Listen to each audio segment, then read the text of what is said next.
उनकी कोई औलाद नहीं। उनकी पत्नी का नाम था धुंधुली। आत्मदेव की पत्नी का नाम है धुंधुली। ये कथा हमें क्या संदेश देती है? धुंधली और गौकर्ण की कथा आप लोगों ने बार बार सुनी है। ये कथा हमें संदेश क्या देती है? जंगल के लिए जब आत्मदेव गए और यही चिंता सताई जा रही थी कि बेटा नहीं है, बेटा नहीं है, महात्मा जी आए और उन्होंने समझाया कि बेटा होना कोई आवश्यक नहीं है, सावधान हो जाओ ब्राह्मण। ब्राह्मण कहते हैं मेरा कल्याण नहीं होगा। अरे जिसके पुत्र नहीं होता उसका मुंह देखने का धर्म नहीं, लोग कहते हैं। और संत कहते हैं कि ब्राह्मण इन झूठी बातों पर तुम विश्वास मत करो। ये कोई जरूरी नहीं है जिसके बेटा नहीं है उसका मुंह देखने का धर्म नहीं, ऐसा नहीं है। ब्राह्मण राजा सगर के 60,000 बेटा हुए, क्या बेटों के द्वारा कल्याण हुआ? नहीं हुआ। अनेकों प्रमाण आपके सामने भरे पड़े हैं। कल्याण तो केवल अपने कर्तव्य से होता है। बेटा कल्याण नहीं करते। 1-1 लाख बेटा इस संसार में हो चुके, परंतु कल्याण नहीं हुआ।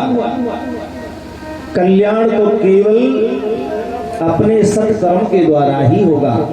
परंतु फिर भी ब्राह्मण कहता है कि मुझे तो बेटा चाहिए, मैं भाषण सुनना नहीं चाहता, आप मुझे देना चाहते हैं तो कोई उपाय बता दीजिए। महात्मा की कृपा से फल प्राप्त हुआ और फल को लाकर जैसे ही पत्नी को दिया, अब जिसका नाम धुंधुली है, धुंधुली तो धुंधुली है, शब्द ही उसका ऐसा है, नाम ही ऐसा है।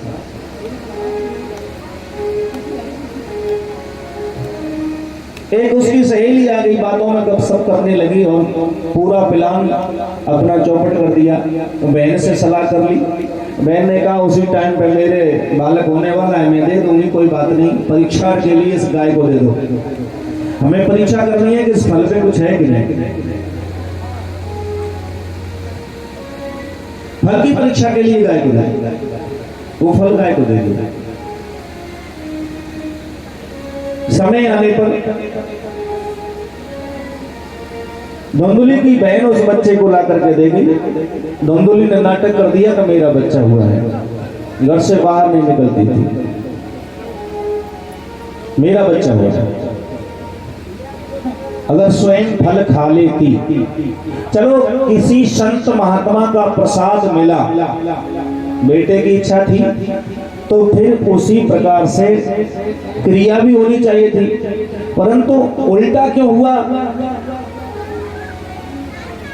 विचार बदल गए, और जब विचार बदल जाते हैं तो जीवन बदल जाता है।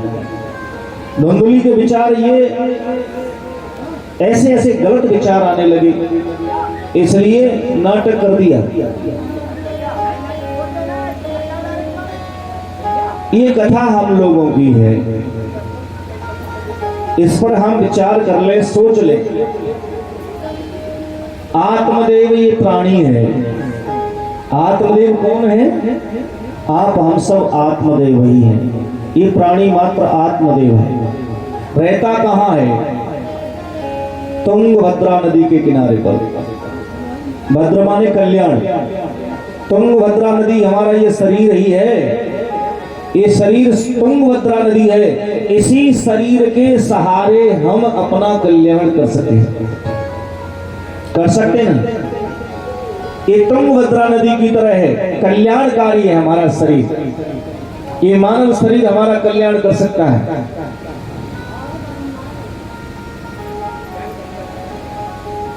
आत्मदेव रूपी जो जीव है वो चाहता है और अच्छा करो, अच्छा हो जाए, परंतु उसकी बुद्धि जो है वो है धुंधुली। आत्मदेव रूपी जीव की बुद्धि धुंधुली है, विकारों से भरी है, अज्ञानता से भरी है। सदविचार आने नहीं देती। आत्मदेव रूपी अंदर से आत्मा कहती है कि सही काम होना चाहिए, परंतु बुद्धि हमारी उस कार्य को करने नहीं देती, विकार पैदा कर देती है। जब विकार पैदा करती है, जब बुद्धि हमारी भ्रष्ट हो जाती है, बेकार हो जाती है, बुद्धि नष्ट होने से हमें फल कैसा मिलता है? कैसा मिलता है? आत्मदेव के द्वारा प्राप्त किया हुआ फल जो संत की कृपा से मिला, उसका फल क्या है? समय आने पर जैसे बच्चा धुंधली को मिला, वैसे ही गाय के बच्चा हुआ। केवल कान उसके गाय के जैसे हैं। मनुष्य की आकृति है। उस फल का जो संतों ने दिया, उस प्रसाद का फल है गौकर्ण। गौकर्ण महापंडिता, गौकर्ण महापंडित है। और हमारी विकृत बुद्धि का फल क्या है?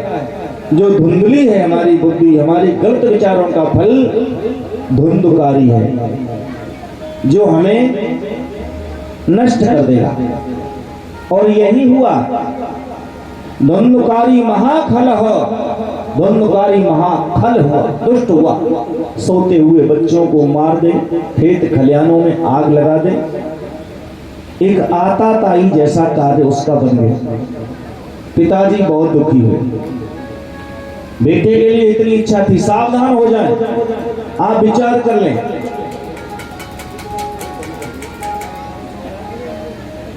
हम जिसके लिए इच्छा कर रहे हैं वही हमें इतना कष्ट दे तो क्या चाहेंगे? विचार करना चाहिए हमें। और जब हम सद्विचार करेंगे, अच्छे विचार करेंगे, अपनी बुद्धि को सावधान करेंगे। बुद्धि पर इतना विश्वास नहीं करना चाहिए जैसे आत्मदेव ने कर लिया, जो ये कह रही है वो सही है, कर लेगी ना। हमें अपने दृढ़ता के साथ अपना संकल्प पक्का करना चाहिए, अपना विचार हमें दृढ़ करना चाहिए। जब हमारा विचार बदलता है तो हमारा जीवन भी बदल देता है।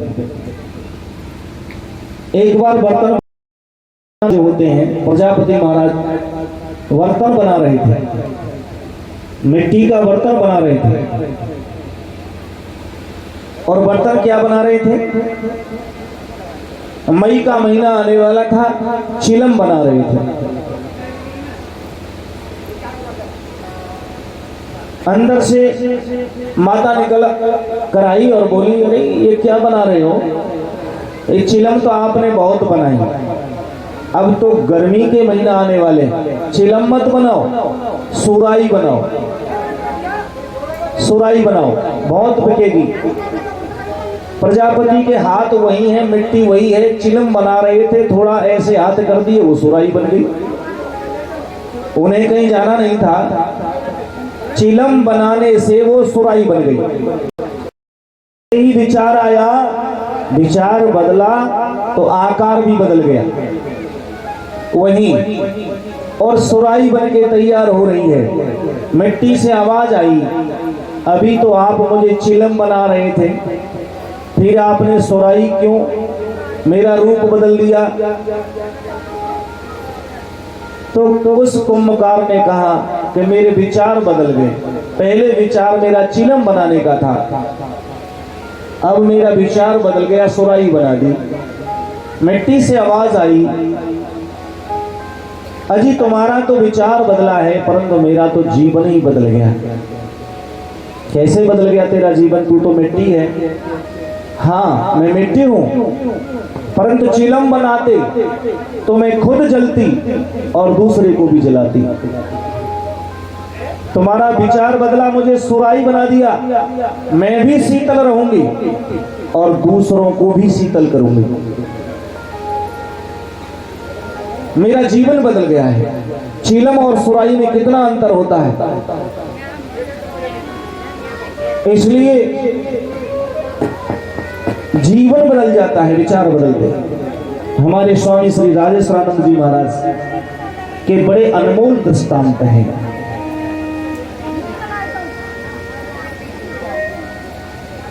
जीवन बदल जाता है विचार बदलते। यहां आत्मदेव फंस गए, विचार का पुत्र का कुपुत्र पैदा हो गया। इतने दुखी हुए महाराज, इतने दुखी हुए। गौकर्ण ने कहा पिताजी जंगल के लिए चले जाएं और भगवान की आराधना करें, निकल जाइए यहां से। आत्मदेव को घर छोड़ना पड़ा, जंगल चले गए दुखी होकर। गौकर्ण भी चले गए। दोनों कार्य बड़ा खुश है, बड़ा प्रसन्न है। 5 वैश्याओं से शादी कर ली। माता को पता चला, माता ने थोड़ा बहुत समझाने की कोशिश की तो पिटाई करने लगा, पिटाई करने लगा डंडे से। मैया जो अपने बेटे को ये मानती थी कि ये मेरा बेटा है, मेरा पुत्र है, मेरी सेवा करेगा, मेरे बुढ़ापे का एक सहारा बनेगा, उसी पुत्र ने माता को पीटना शुरू कर दिया, जिसके लिए सब कुछ कर रही थी, पीटना शुरू कर दिया। और दुखी होकर के मैया एक दिन ज्यादा दुखी हो गई। रात्रि में चारपाई से उठी और कुएं में कूद पड़ी। माता ने भी प्राण दे दिया। धुंधकारी और प्रसन्न हो गया, अब तो बिल्कुल निर्द्वंद है। 5 वैश्याओं को घर में रखता है। अब समझ लो, ये प्राणी जब 5 वैश्याओं से शादी कर लेता है। 5 वैश्या क्या है? हम तुम सबको ये शब्द, रूप, रस, गंध, स्पर्श, ये 5 वैश्या हैं। कुछ न कुछ सूंघने की इच्छा, कुछ न कुछ देखने की इच्छा, कुछ न कुछ चखने की इच्छा, कुछ न कुछ स्पर्श करने की इच्छा है कि नहीं? ये हमारी इच्छा है। ये हमारे अंदर ये 5 वासनाएं ऐसी हैं, हर समय हमको कहीं न कहीं लूटने की कोशिश करती है और अंदर ही अंदर हमको खोखला भी कर देती है। इनसे बचने के लिए केवल परमात्मा की शरण है। केवल विचार करते हुए केवल परमात्मा की शरण ले लें। धुंधकारी 5 वैश्याओं से, यही है 5 वैश्या, ये प्राणी शादी कर लेता है और इन्हीं के चक्कर में जीवन बस गुजार देता है। वैश्याओं की इच्छा हुई कि काफी दिन हो गए, कोई अच्छा सा ऐसा माल लेके आओ, हमारे लिए ऐसे ऐसे गहने लेकर आओ। धुंधकारी गहने लेने के लिए गया और एक राजा के यहाँ खजाने में डाका डाल दिया, डाका डाल दिया। जब पता चला वैश्याओं को इसने राजा के खजाने से लूट की है, तो विचार करने लगी राजा के सैनिक आएंगे और हमको भी पकड़ लेंगे और काम तमाम हो जाएगा, इसलिए आज इसका काम तमाम कर दो और माल लेके चंपत हो जाओ। देख लो इन विषयों को, ये कैसे लूटते हैं। धुंधकारी को रात्रि में सोते हुए रस्सियों से बांध दिया और ऐसे मौत नहीं की, बहुत भयंकर मौत की उसकी। जलते हुए अंगारे उसके मुंह में डाले गए महाराज। जलते हुए अंगारों से उसकी मृत्यु की गई। तड़प तड़प कर धुंधकारी की मौत हुई। अंदर इतना विचलित हो रहा था। अंतमता शुभता, अंत समय पर जो मति होती है गति भी उसी में हो जाती है। हाय मैं मरा, हाय मैं मरा, कोई बचाओ, कोई बचाओ, और प्राण निकल गए, प्रेत बन गए, महाप्रेत बना महाराज। गौकर्ण को पता चला, गौकर्ण महाराज ने गया में पिंड दान किया, परंतु कुछ नहीं हुआ। अपने महल वापस आए, सूर्य भगवान से प्रार्थना करके ये पूछा कि मेरे भाई का कोई इलाज है? जब गौकर्ण को पता चला कि मेरा भाई तो प्रेत बन गया, और अचंभे की बात है कि पिंडदान किया फिर भी नहीं, इनका उद्धार नहीं हुआ। धुंधकारी रात्रि में आवाज देता है कि भैया बचाओ मुझे, मेरा कल्याण करो, मेरा कल्याण करो। तो सूर्य भगवान से प्रार्थना करके और गौकर्ण महाराज सूर्य भगवान से पूछते हैं कि मेरे भाई का उद्धार कैसे होगा। सूर्य भगवान भी यही कहते हैं कि भागवत की कथा, श्रीमद् भागवती वार्ता, आप श्रीमद् भागवत कथा का आयोजन करें, अपने प्रेत आत्मा को एक साथ गांठ के बांस में प्रवेश कराएं, उन्हें स्थान दें, और वो प्रेत आत्मा उस बांस में प्रवेश होकर के जब निरंतर भगवान के गुणानुवाद सुने, कथा सुनेगी तो अवश्य उद्धार होगा। गौकर्ण ने ऐसा ही किया, कथा का आयोजन किया अपने भाई के उद्धार के लिए, और बांस 7 गांठ का जो हम लगाते हैं कथा में, उसमें वो हवा रूप वायु रूप प्रेत आत्मा प्रवेश करी और उसने निरंतर कथा सुनी। 7वें दिन विमान आया, धुंधकारी विमान पर सवार होकर के अपने लोक को गया। लोगों ने कहा महाराज कथा तो हमने भी सुनी गौकर्ण जी, फिर हमारे लिए विमान क्यों नहीं आया।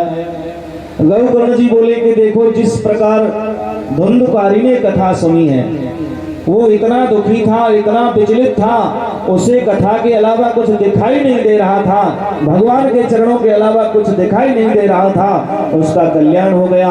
आप लोगों के लिए अभी ये समय नहीं है। बोले नहीं जी हमने कथा सुनी है, हमारा भी होना चाहिए। चलो ठीक है, दूसरा आयोजन और कुछ दिन बाद हुआ महाराज। किसी ने सूचना दे दी कि गांव में आग लग गई। श्रोता खड़े होकर के भाग गए आग बुझाने के लिए। गौकर्ण बैठे, गौकर्ण ने कहा बस यही अंतर था, यही अंतर था धुंधकारी में और आप लोगों में। धुंधकारी ने कथा सुनी, आप लोगों का मन कहां है कि गांव में आग लग गई है। वास्तविक कहीं आग नहीं लगी महाराज, ये माया थी गौकर्ण महाराज। परंतु उनको देखना था कि ये भागवत की कथा सुन रहे हैं, ये अपने कार्य को दौड़ पड़ेंगे। जब तुम्हें अपना कार्य दिखाई दे रहा है तो भगवान कहां दिखाई देंगे। धुंधकारी को तो केवल भगवान दिखाई दे रहे हैं। तो ये गौकर्ण महाराज ने धुंधकारी को कथा सुनाई, उनका उद्धार हुआ। तो सूत जी कहते हैं, हे शौनक जी, जब ऐसे ऐसे पापियों का उद्धार श्रीमद् भागवत के द्वारा होता है तो फिर हम तुम तो सभी अच्छे लोग हैं, अच्छे प्राणी हैं। तो श्रीमद् भागवत कथा महापापियों का भी कल्याण करती है, ऐसा व्यास जी ने लिखा है। बोलिए भक्तवत्सल भगवान की जय, जय श्री राधे।